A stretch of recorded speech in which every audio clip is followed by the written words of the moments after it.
Duha ka ulot klasihan ang gintupok sang kalayo. Sa inisyal nga report sang Lawaan Fire Station, ginabanta ang nagdangat sa 1.3 milyones pesos ang halit sang sunog. Kalakip sa mga nasunog ang mga libro kag halos tanan na gamit sa sulod sang kwarto.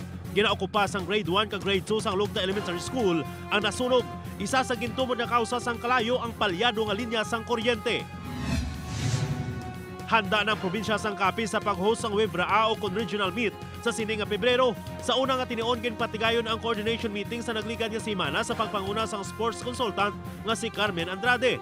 Ginpasiguro nila nga manginma dinalagon ang pagpatigayon sa regional meet sa Capiz. Bangod iniman ang talaksan sa pagbid sang Capiz sa mag-host sang palarong pambansa sa masunod nga tuig.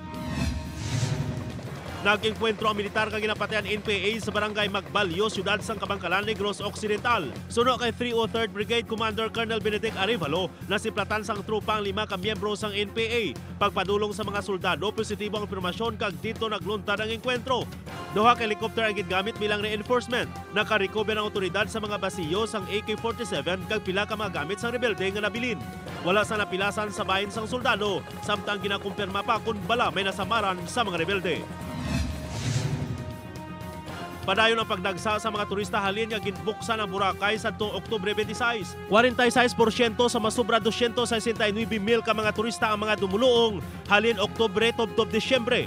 Nagapanguna ang mga Korean national nga nagbisita sa Isla, ginsundan sa mga Chinese national kag mga turista halin sa pungsod Amerika.